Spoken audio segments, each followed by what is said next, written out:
Welcome everybody to Samantha Noriega's commercial real estate Q&A. Hopefully you guys have some good questions for her. If not, she's just gonna cover a general A to Z, kind of like what she does in case, I know some people requested this training. It's the only reason we did it.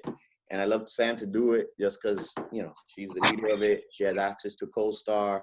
She's been doing it for many, many years. So Sam, take it. Hi, guys. What up, what up? Hi. What's good? What's good?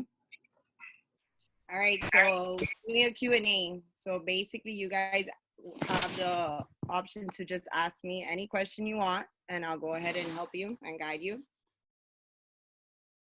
So who's going to go first? I'm going to go first. I do have a question. I'll go after Livan. Okay, shoot. I'm not 100% certain how to find a rental space on the MLS. I know it's under commercial, the COM, but when I go to that specific location, like there's a building that somebody sent me, and when I go see it, I don't see a listing. But when I click on it, something pops up, but it's not like an active thing. I don't know how to work it, to be honest. Okay, so for lease or for sale? It's for lease. For lease. All right. So when you go into the COM link in the MLS, they're right under where it says active, closed, pending. You're gonna be able under. Share your screen so you can see it. Like log on yourself and share your screen so you can see it. Okay, wait. Give me a second because I'm on hotspot Wi-Fi. So give me 1 second. You see, Levon, what I do for you, bro? What? What'd you do? Making her show you her screen instead of just giving an explanation. Well, pop off. I can tell you step by step by memory. Hold on, give me a second. I gotta log in.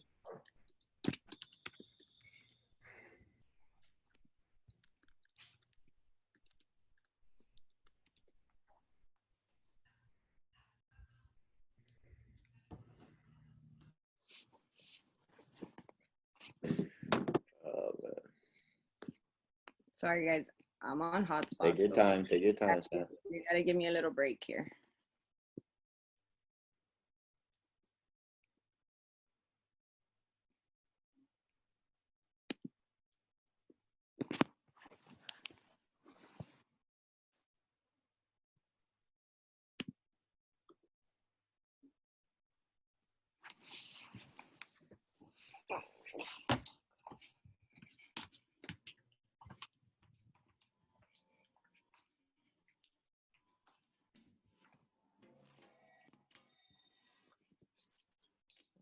Super lento.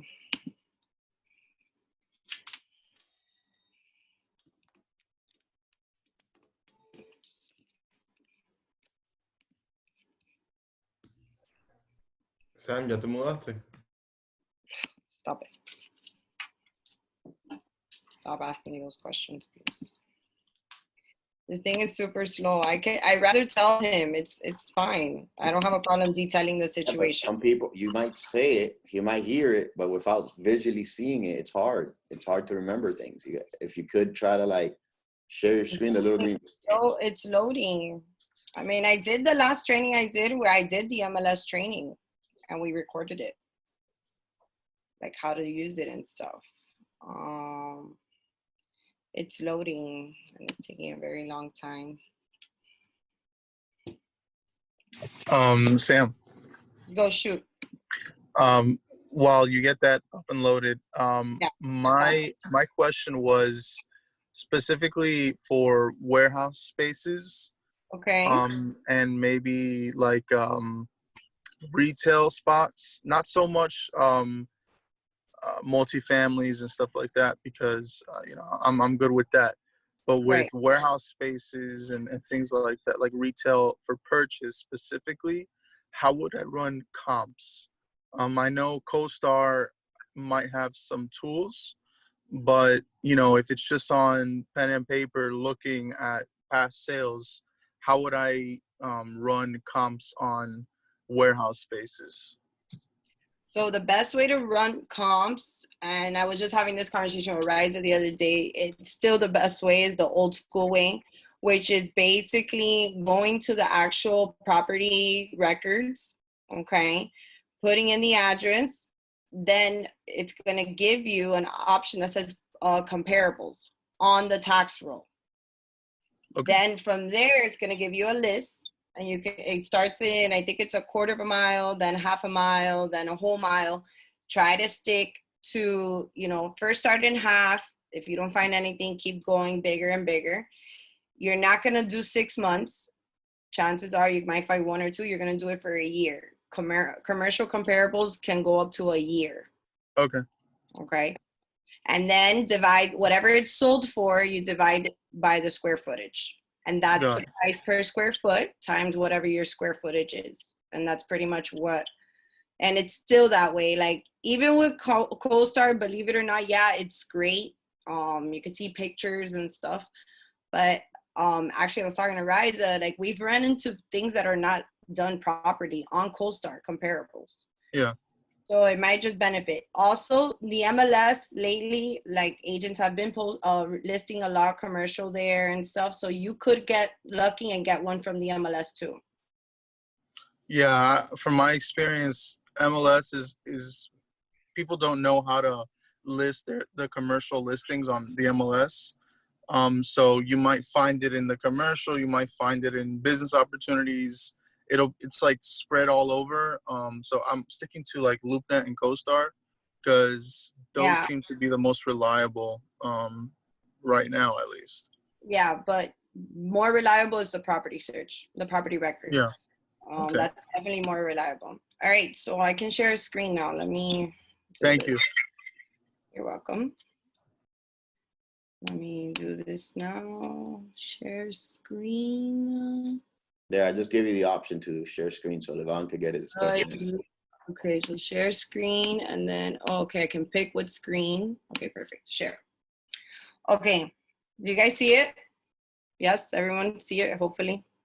Okay, so the way we're gonna do it is you go here, Levon, okay, come. Then right here to the left, you see you can pick lease or sale. You would do lease. If it's retail, you come down. Property type.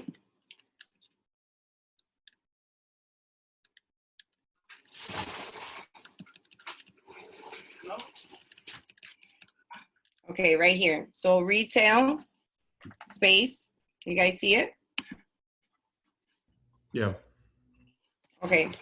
So there, then obviously you're gonna go by whatever area they want to be. Let's say they want to be in Westchester, because that's my area, 33155. So now I only have 3 in Westchester. So I'll go to results, and boom, these are my 3 in Westchester for lease only. If you want to pull up both, then you can click both lease and sale at the same time. And then you can have right here, it says basically what's for sale and what's for lease. Got it? Can you click on one of the listings just to see, for example? So right here. So this one they're asking a square foot. Yeah, so they're asking $30 a square foot. So what you do is you go down here. This is actually what they're leasing. They're not leasing the full 10,000. They're leasing 580 square feet. Got it. All right, and then you do 30 times 580 square feet, and then times sales tax, which is 6.8%. And then if there's CAM, so what the CAM covers is usually the owner's operating expenses of the building. It can be trash, insurance, real estate taxes, anything, maybe if it's an association, if they pay an association. And the owner's the one that puts that number. Usually that's not non-negotiable, but the base rent is negotiable.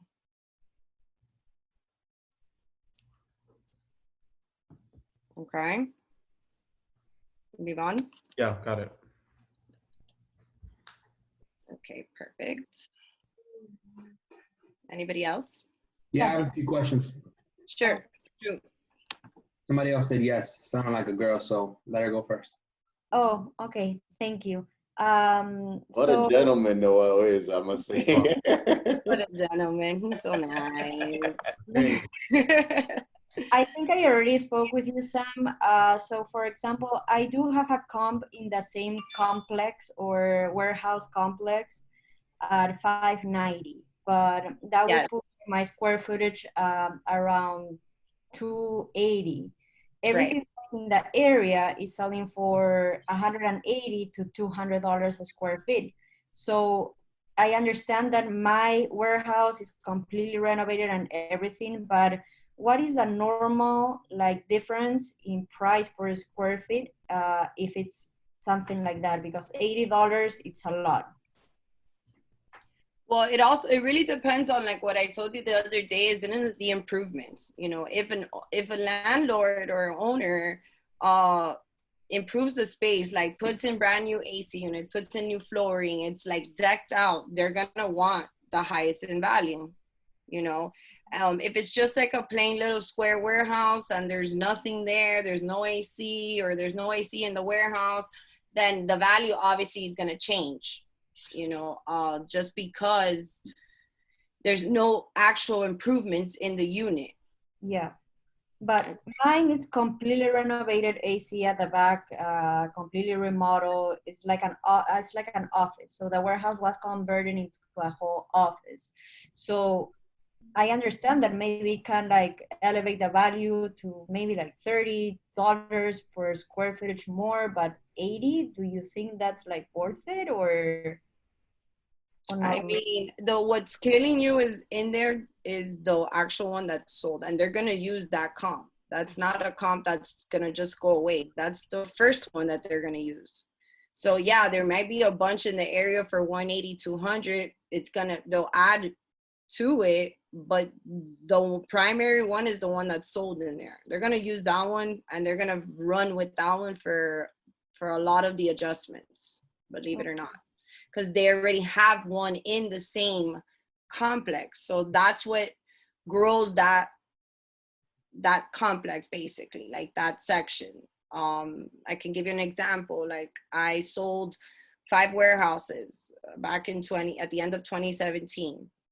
Mm-hmm. And 6 months later, the value, I sold them, and then they started selling for 160, 170, and my client bought for 145.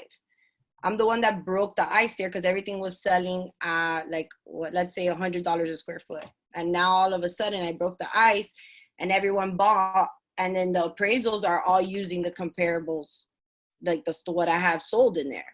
So they can use one comparable. It doesn't have to be like 3 or 4. It has to be 3. Like it's still the same concept.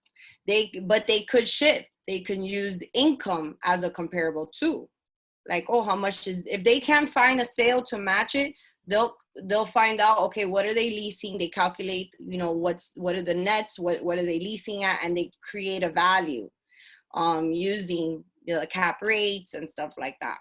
So like I had a listing on 67th and Corway. It was a freestanding building. They sold down the street, but the appraiser called me and he was like, look, I don't know what to do. Like, I don't have any sales.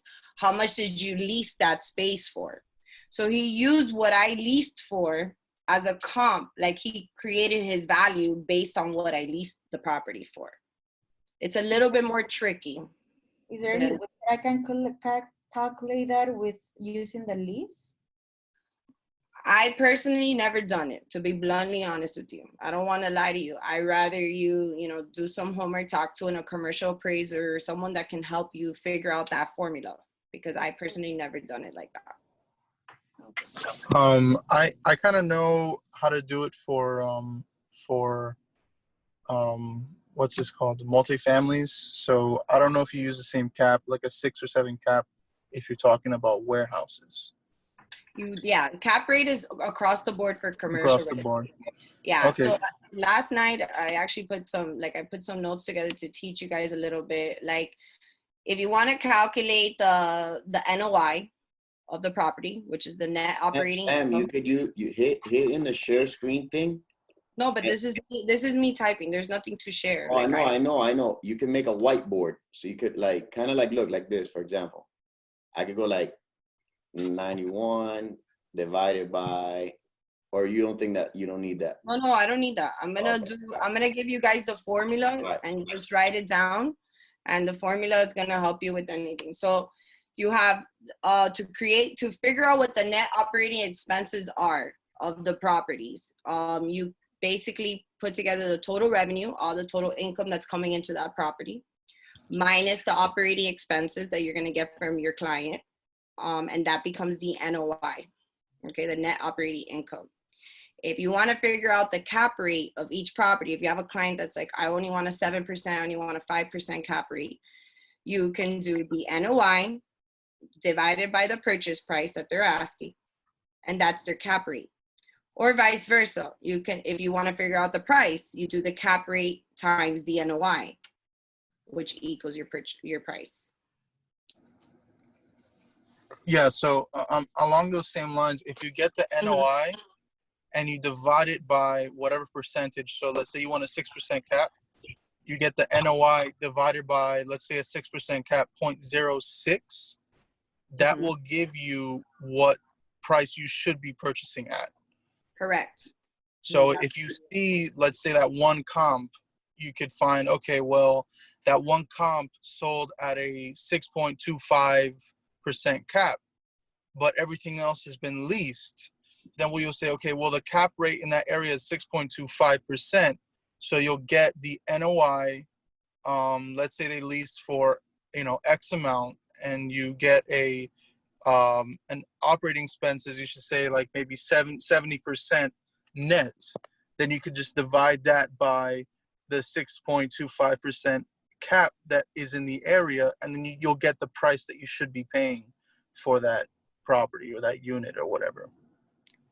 Yeah, he's absolutely right.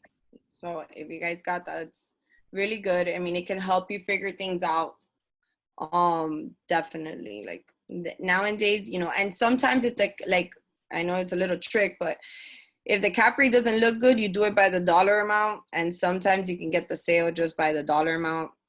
You can always also, what I like to do, if like the building, I know the owner has owned it for years and the rent is very low, I'll run comps in that area and I'll propose to my client what those units could eventually rent for if he buys it. Like, most people will buy even with low rent just because they already get income from the beginning. And then they'll go ahead and start, cleaning out little by little.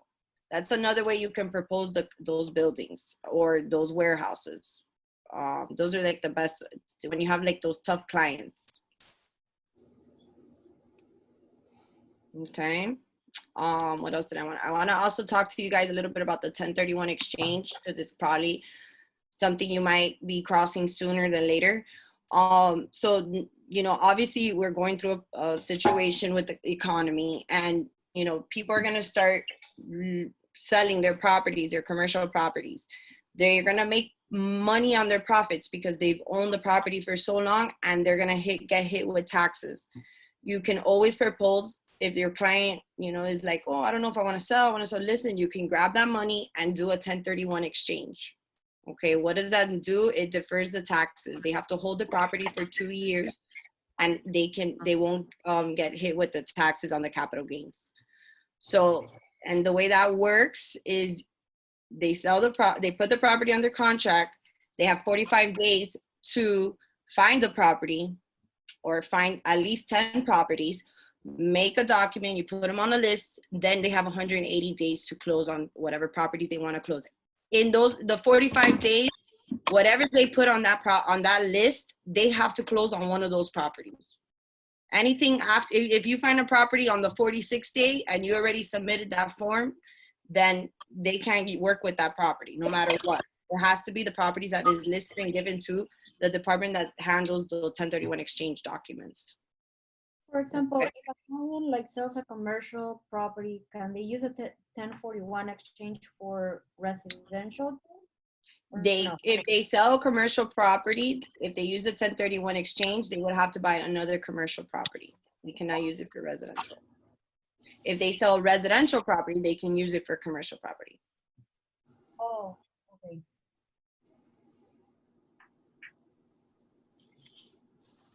Anybody else? Any more questions? Yes. Anything that's been in the brain that you guys want to let out? Yes. Yes. Can you hear me? Yes, I can, Miss Norwell. Yes, I can. Okay. Okay, so we have a client that we're working with that and my wife and I. Hi. Congratulations on your passing. Oh, the camera's over here. Camera's over here. Our screen is over here. Yeah. So okay, the client and another testimony for Facebook Marketplace. Oh yeah, for sure. Another testimony for Facebook Marketplace. Do it. The client needed help with a rental. It was him, his wife, and his 3-year-old. They're 23 years old. So we're like, okay, cool. We meet them, showing them the townhouse, whatever. Long story short, they just got accepted. It's my wife's first rental. Anything ever. First anything, and it's been 1 week, so it's pretty cool. Hey, congrats. And long story short, the kid ends up owning, he's 23 years old and he owns like 3 multifamily properties. His dad passed away 2 years ago and left it. Nice. Why couldn't I meet that kid when I was 23? Right. So he wants to sell one of them. Okay. It's in Little Havana. It's 10 units. So my first question was, does it make a difference if recorded units is like 7 and then he currently has 10 units? When it comes to listing it, when it comes to finding a buyer, does it make a difference? So that's my first question. You have both buyers for that. I mean, I'm not gonna say it does make a difference. Remember, at the end of the day, the appraiser is gonna go out and go based on tax roll. However, a lot of people don't really care because they see the income. They remember that commercial is a dollar number, so they see the income. They're okay to accept a property like that, especially if they're gonna pay cash. They care even less. So I never had a situation where my client is upset that it has more units than what it says on tax roll, because that's more money in their pocket. More money. Oh, okay. So I would still promote it as a 10 unit. Mm-hmm. Okay. To just bring in the attraction, you know. Okay, cool. My next question was, okay, so about a year ago, the client had a conversation with a realtor about selling the property, and they were gonna try it out, right? The realtor, whatever, it didn't work out, and he told the realtor, take my property off the market. This was a year ago. And he thought that they did. A year later, the property is still on the market. It's on the MLS, and he did not give. He told them a bunch of times, and because I was looking up the information, I was looking up the address, and I saw that it was on the MLS, and I'm like, bro, you know that the property's on the MLS with another realtor. He's like, oh my God, I didn't know that. I didn't give them authorization to do that. I told them to take it off a long time ago. I'm gonna reach out to her right now. I don't understand why this is happening. Whatever. Arroco Mango. He called the realtor, texted the realtor, called the realtor's boss. He sent a screenshot and sends a screenshot. So he said he's gonna do it in 6 months. Right. So like, what happens in that case? Like, if you need to, that's when the board, you're gonna have to report, you have to bring in the board. Usually the board is not involved in commercial. However, it is listed on the MLS. So now it's part of the board's association, like it's part of them.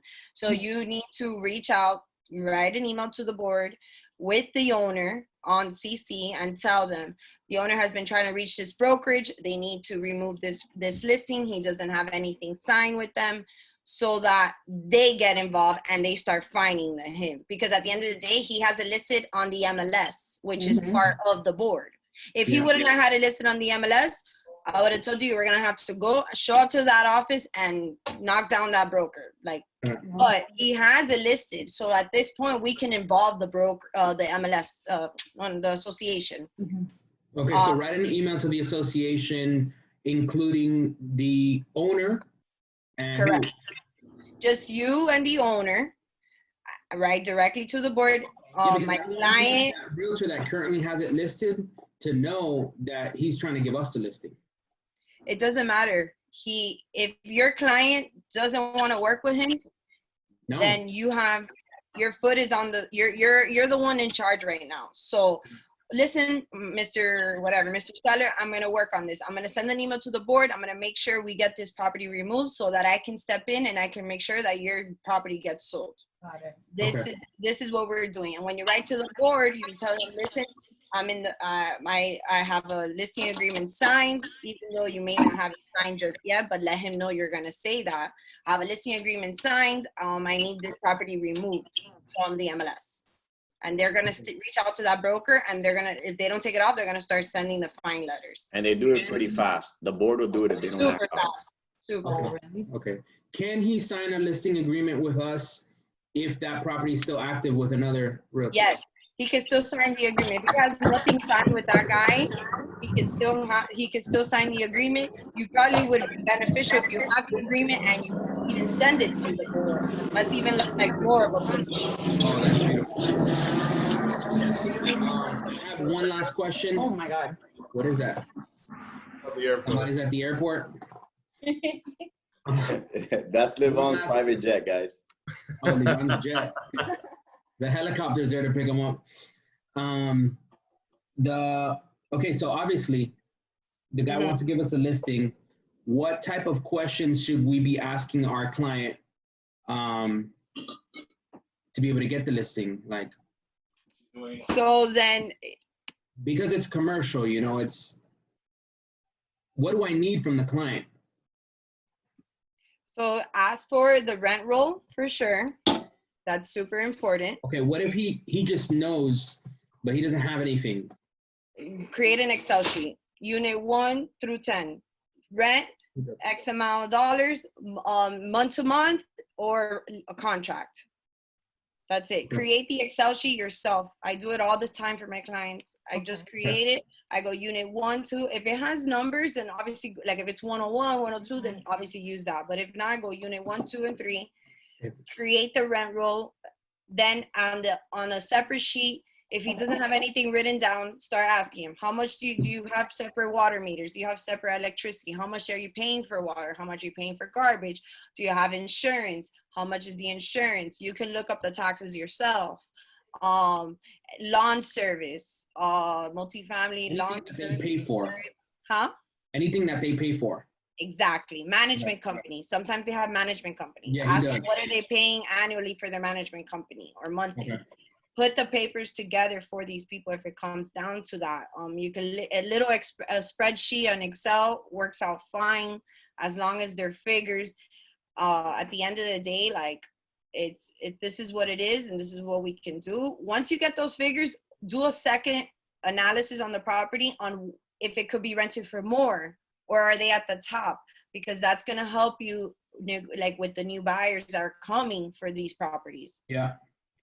So you want to be able to promote it that way, definitely. If he has any litigations, that's super important. Always ask those questions. I've caught myself in situations where they're under litigation and they wouldn't tell me anything. And that's a big problem because chances are the lien is towards that property.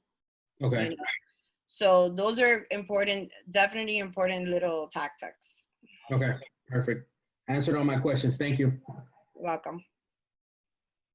Sam, Let me look at the chat because I haven't even looked at the chat. can you touch a little bit on commercial financing and how that works, and if you any intel or any So commercial financing, it's minimum 60 days. Okay. If there's different things. They have the SBA, which if you're your owner user, the SBA will give you money if you're buying towards your down payment. They'll give you a 10% and they'll give you some funds for equipment to put your business together. That's for owner users. Okay. When it comes to down payment, most of the time it's 20%. I've yet to work a deal that's not 20%. Then they do appraisal, they do environmentals, which is basically checking the ground area, which is more towards like if the property's around body shops and stuff like that, that's when the environmental gets tricky. If it's not a building, that's going to be for a body shop. Okay, if it's in the same industry, it's the same, like the client is buying it to do a body shop, chances are it's going to be fine. The environmental, I've never personally had an issue, but I know people that have, and it has basically destroyed deals, just that environmental little thing that they do. They do that. Then of course they work directly with the client. I've never been involved gathering documents and stuff because it's a business. So there's different ways that they structure that to work it. They'll ask for the taxes. Yeah, this basic stuff they always ask, the taxes, but they ask for the personal taxes. They ask for everything and anything. I've had a deal that they even asked for my client's life insurance policy. Like they've asked for all their personal property, you know, copies of their insurance. So it, depending on the clientele and what they need, you do need to have a property before you get pre-approved. You have to go to the bank with a property already for them to already work the pre-approval. Got it.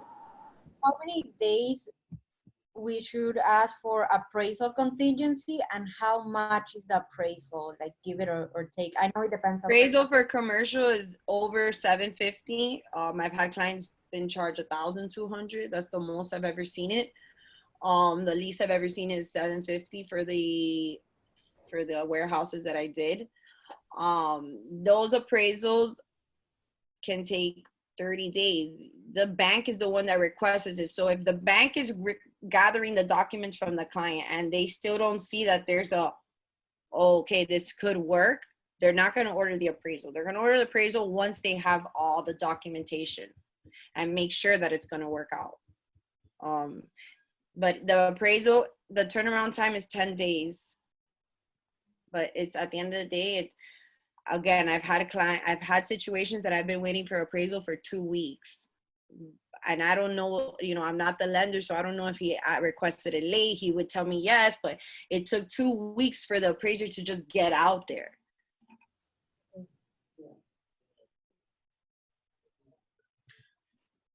Good morning, Sam. I have a question. Hey, good morning. How are you?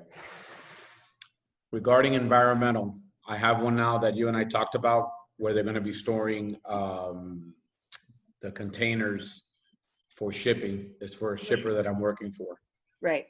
Because the trailer is lubricated and may have oil going through it, is that something where you have to get environmental involved?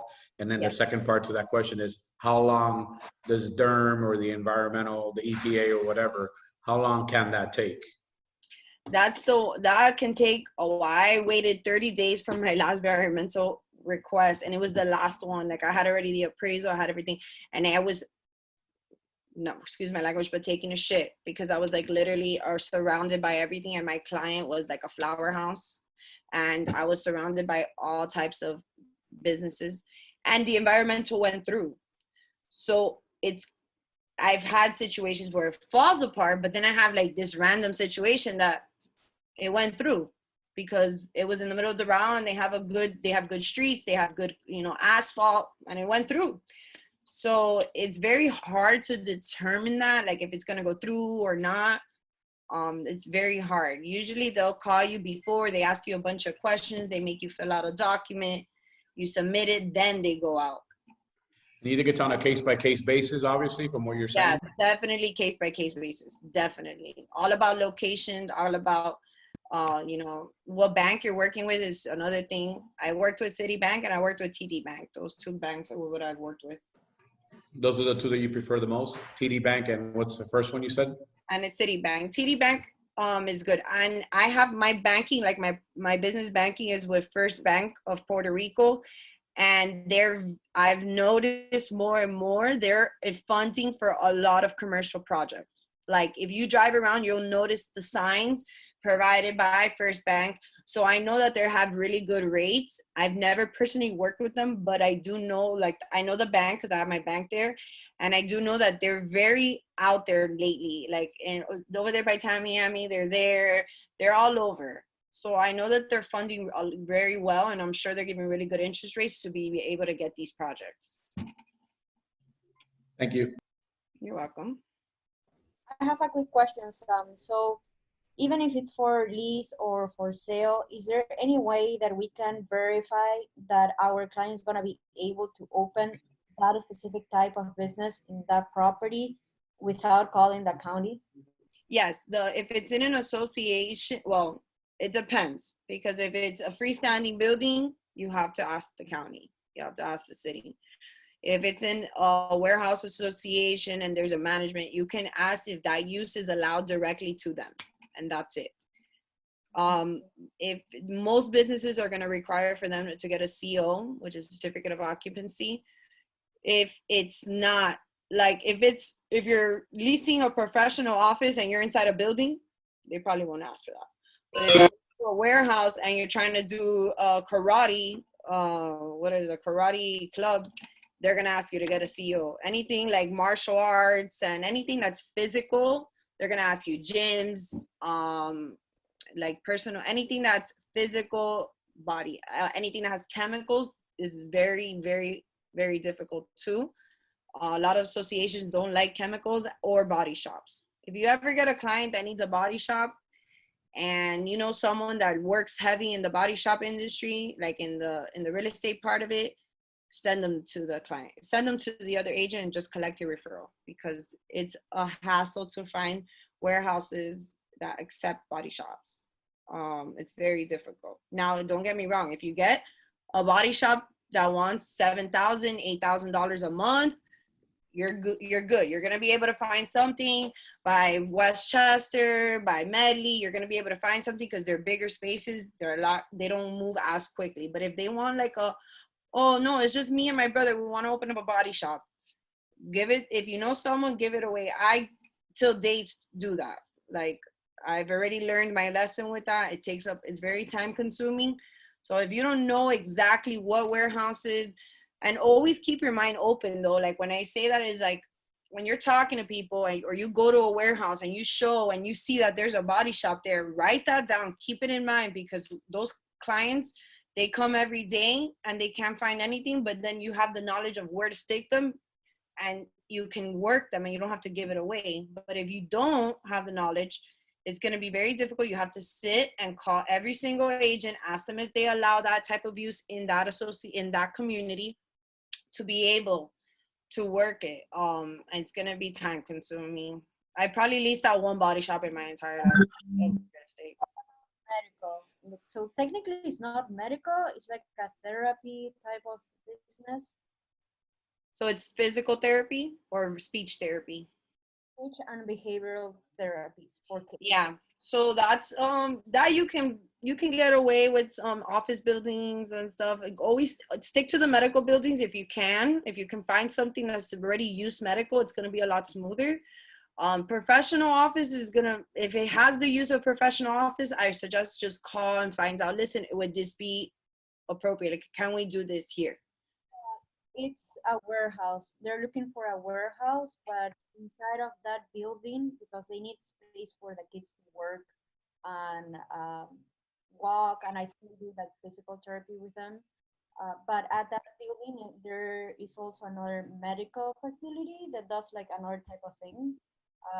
I spoke with. If you see that there's another medical there, you're gonna be able to work it, because that means the association allows it. If there is an association, I'm not sure, but is there an association? Yeah, right? Yeah. So if you see another medical, that's great, because that means they're going to allow it. And you can use that to your leverage. Oh, but you have a medical there. You have a doctor there. You know, like, use those things to your leverage. You know, my client is he has 4 employees. He controls all the children. The children do not run outside. He has safety locks. Like, create the deal, if that makes sense. Like, make it super good. Like, you don't want to leave my client. You're going to get paid every month.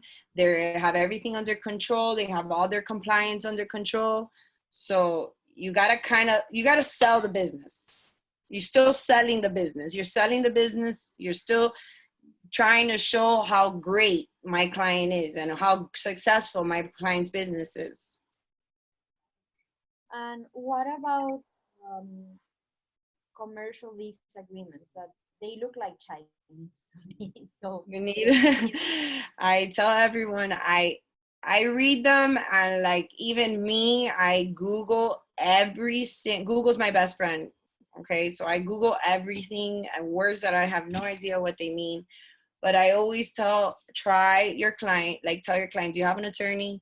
I think it's best your attorney reviews your lease. I'm working a deal right now. The lease is like, I don't know, 75 pages long. Do you know what it is to sit there and go through all of that? And half of it is Chinese.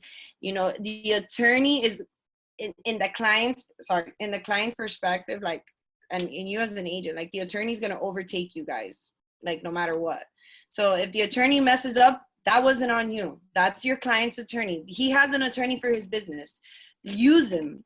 Get it. Tell your client, use an attorney. Every business, pretty much, you have an attorney on call. Chances are, you know, especially the business that you're working, I'm definitely guarantee with my eyes closed that he has an attorney on call because he's in the medical world, and they're always suing left and right. So have them review the lease. Like my client now that I'm working, you know, it's a boutique, a small shop, you know, and she got the lease, and she's like, oh, we're gonna send it to our attorney because he's gonna review it. And I'm like, perfect. Send me the lease as well. But I'm just gonna like see what they redline. I'm gonna see what they changed. You know, I'm not really going to give you advice on certain things.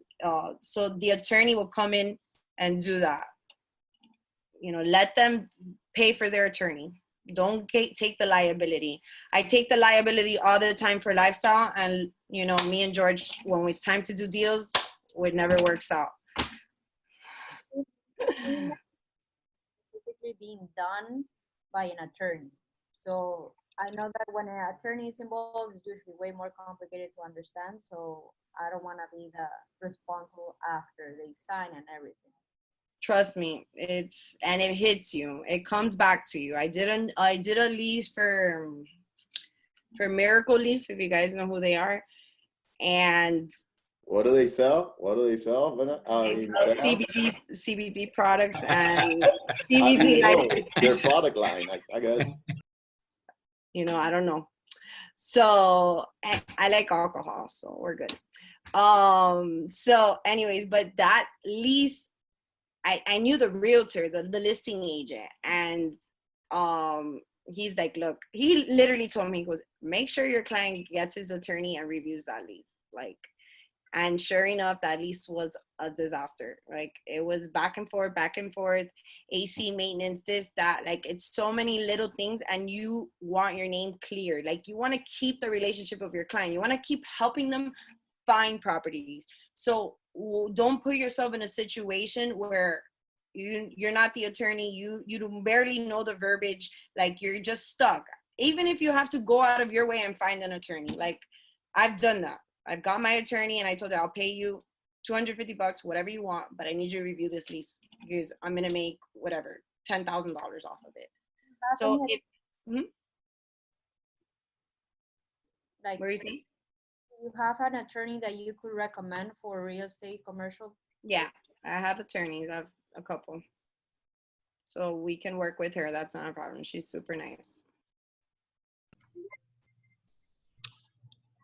Regarding the attorneys, what I would tell you is that I've worked with over 50 attorneys. I've worked with attorneys in New York and in Texas and here. And sometimes by adding a word and or changes the complete spectrum of what it is you're doing. We got sued for $150,000.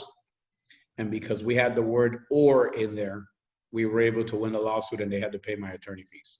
But it was very scary. Wow, that's crazy. Oof. Okay. Anybody else? Any more questions? Now's your chance. You know what I got asked today, Sam? Who was it that asked me? I think it was somebody, I forgot who it was. They had asked me like, hey, I've had my commercial business opportunity for sale for a while. How do I bring more buyers? So the question would probably be like, okay, you have a commercial listing, whatever case, business opportunity, retail, whatever. It hasn't sold because you have them MLS and maybe you have it in LoopNet. On a traditional, we all know if a property is listed and it doesn't sell, it's price indicative for sure. It's price. But I would say commercial, since there's more specialized, it's not like everybody's looking at the MLS and there's not a million Zillow kind of aggregate websites. What do you do when you have a stale commercial property where you know that somebody could potentially buy it? How do you get it out more? I suggested, maybe you could elaborate more. Hey, pay more money on LoopNet where it gets viewed more. You put more eyes to go. What else could you do to move a stale or slow commercial property? So what I would recommend, if it's a business opportunity, number one, attack all the businesses that are in the same industry. Go talk to them. Call them directly. You don't even have to show up. Just call and be like, you know, this businesses in the area. If it's a business opportunity, you also have what's called biz by sell. You know, you put that there. It goes all over the state, all 50 states get it, and you pay for it. It's like a subscription. It's like 3 months, 6 months, and you pay for it, but it blows out. And that's where everyone pretty much, like, if you don't have a realtor and you wake up one morning and you say, I want to buy a business, they go to Biz by Sell. That is the actual website for businesses other than the MLS. And it works. You have to pay for it though. If you don't pay, it's not going to work. Trust me, I've done it all. If you don't pay, it doesn't work. Once you pay, all of a sudden, I got 20 inquiries the next day. I don't know what happened, but I paid money and I got, you know, a bunch of inquiries. So that's for that. Buildings and properties, actual structures and stuff. First, attack everyone in that same community. If it's a warehouse, attack all those, because those owners, chances are, if they're investors, they're going to want to look into this one because they already own in there. So it's easy for them to keep moving their product. If there's none in there, then start branching out to them. Or let me rephrase that. If there's none, like no investor bites, then look at the people that recently closed in that area, a little warehouse or something, and try to attack those guys, because most of the time they're only in the warehouse business to rent it out, chances are, and then they'll make their income back through that. So definitely, if you don't have any type of movement or anything on LoopNet, on the MLS, Instagram, then go ahead and start attacking. You can find all these people's phone numbers. Most of the time they're businesses that are already in their community. You can show up, you can go talk to the tenant. Hey, by the way, do you have the number to your landlord? Do you have this? Do you have that? So that you can communicate and try to move it. I mean, listen, like, I have yet, like, my guy, I converted him to a commercial investor. Okay, I sold 2 of his residential properties, and I told him, you want to stop with all the headaches of the tenants? Let's get into warehouses. And he was all on board. I sold him 5 warehouses. Now he is like, find me another one. I don't want nothing. I want to sell all my residential, and I just want warehouses because there's less headaches. You know, now I've learned also a new little tactic that you can include in the lease, that your tenants maintain the AC. So the landlord gives it to them perfect, but if anything happens after that, they have to take care of it. You know, so I've included, I have a very simple lease that I've put together from different verbiages of different leases that I've gotten. So I use that lease for these 5 warehouses, and every time I add something different. You know, I always add something to it. First right of refusal, same thing. I have a verbiage that I kept from another lease. I don't use the same lease that the client sent me. I copy the verbiages, like certain things. So if anything was to happen, an attorney comes, oh, why are you using my lease? I'm not using their lease. I created my own. I'm just using a lot of their clauses and their verbiages that I think are beneficial for my client. Okay. Okay. All right. I thank you for that. Guys, any other questions? All right, Sam, thank you for all you do. And thank you, guys. I'm a phone call away. And if I